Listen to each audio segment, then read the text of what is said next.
आजिर recipe बहुत tasty आ बहुत healthy भी आपको ब्रेकफास्ट भाव में खाईपारे। आउ भी भोग भी लगे कहीं मंगलवार थिला मोर चैत्र मंगलवार भगवान पाखे घरे भोग लगे। यहाँ चाउल गुंडे मुझे कदली पत्र गोटे नुआ टाइप्र कि बहुत टेस्टी हुए आ बहुत हेल्दी भी।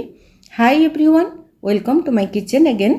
तो आज रेसिपी देखिले आपण माने जानि पारुथिबे एटा टिके भल तो देखा जाउची आ खाइले भी एमती करिके जदि आपण माने खाइबे बहुत भल लागिवो। एथिमे प्रथमे मु गोटे चामच घियो नेइची आ घियो रे काटिकी रखिथिबा नडिया पाती आ काजू आलमंड आ किसमिस एमती ड्राई फ्रूट्स आपण माने सब ऐड कर परिबे, किंतु जतिकी मिनिमम दरकार कहीं मु तो बहुत कम क्वांटिटी रे बनै थाए से कम क्वांटिटी रे देई थाए। आ नडिया पाती जे कोनसी पिठारे आमे दबा नडिया छोट छोट खंड करिकी बा नडिया कोरा बहुत भल लागे। आम ओडिया मानकर भी नडिया सबुथरे मिसेइबा अभ्यास सेटा गोटे। जो घी मोर बड़ी पड़ी से घी रे गोटे कदली मु काटिकी ऐड करी आ से कदली भल भाव में पाची जावा दरकार। ये भल भाव में पाची बा ओभर राइप जोड़ा होता है बहुत पाची जाता है, चोपा कला पड़े भी असुविधा ना कहीं यहाँ जमी एत पाची जाइए जमीक आम मैश करदे से घी सांगे। यहाँ टिके फ्राए हो ए 50 ग्राम गुड़ जागरी पाउडर ऑर्गेनिक जागरी पाउडर ऐड करी। चाहिए खंड गुड़ को आपने कोरिकी दे पारे, चीनी भी दे पारे, किंतु जेहेतु चीनी अपेक्षा मत गुड़ पिठारे भल लगे मु गुड़ आज ऐड करी। एमती प्राय 5-7 मिनिट पर्यंत सेटाकू सीम रे बसैकी तले जमी लगी नजिवो ताकू आमे पेस्ट भाया गोटे करवा कदलीर पेस्ट एथे ऐड करवा नडिया कोरा मुझे प्राय 3-4 चामच देइची 25-30 ग्राम पाखापाखि हम नडिया कोरा फ्रेश नडिया कोरा बा आपण मान थो डेसिकेटेड कोकोनट सेटा भी ऐड करें। कलापर आपको आम स्पैटुला भल भाव में प्रेस करी गोटे पेस्ट भाया करदे। आ फ्लेवर पर ऐड करवा गोलमरीच, जेहेतु मुझे पिठाटा ठाकुर पाखे भोग जेकोसी जिनस मुझे पियाज रसुण मिसी न थाए प्रथम ठाकुर पाखे भोग लगे दिए। आ चैत्र मंगलवार जेहेतु अच्छी से भोग लगे देइची मु।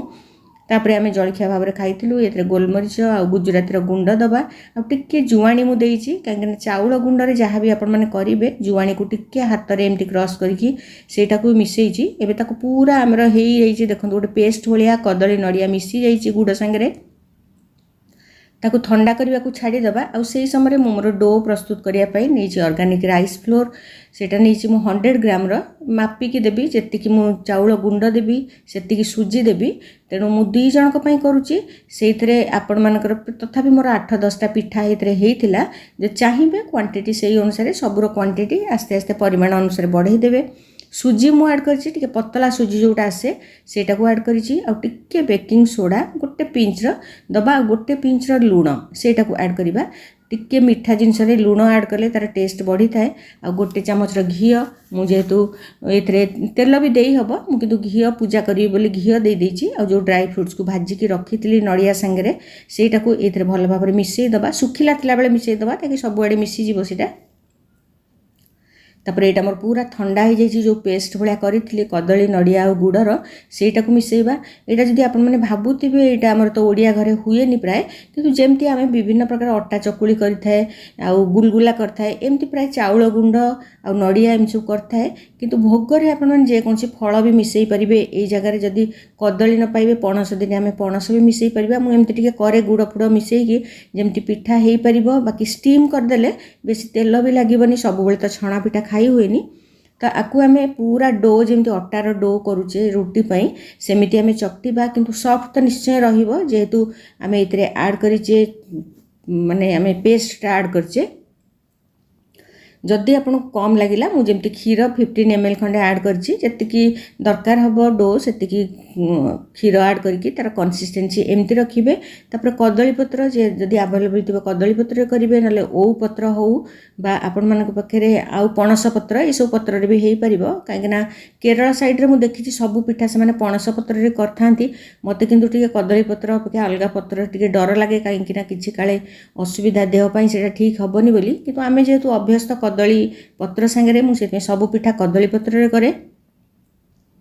गोटे चामच ता भितर से डो को भरला परे भल भाव में टाइट करदे आउ फ्लाटेन करदेकी सील करदे जदि सूता भी गुड़े पारे मुझे टूथपिक दे देती कहीं यहाँ सीझब कंचा चाउल गुंड आ कंचा सुजी अच्छी तेणु क्षीर आउ से जो पेस्ट सांगे यहाँ टी सीझब एमती गोटे गोटे करके कोन करके आम भरीदे जो सेप्रे करें स्क्वायर साइज भी करें एमती कलापर मुझे सेम प्रोसेस रे सब जाक करदे जी मोर डो होती प्राय 8-9टा मोर पिठा होता तो पिठा गढ़ा यही पिठा को जब चाहिए आपण मैंने जो मु पानियरम छांचरे करे सेमिति भी करें ये पिठा को चाहिए पाणिया पाणिया करके तावारे चकुली भाया भी करें मु सुखिला करमती कर पूरा पानी देकी पाणिया पेस्ट करदे आम चकुली आण करे सेमिति चकुली भाया भी करें टेस्ट सामान रहिबो एटा पूरा बिस्किट भाया खसखस होगी बहुत बढ़िया लगे आउ मोटे स्टिकी लगेनी सीझी जाइबो तापर ठंडा करके आपण माने खाइबे निश्चय थरे चेष्टा करेंगे एमती करने गोटे नुआ टाइप रो पिठा यहाँ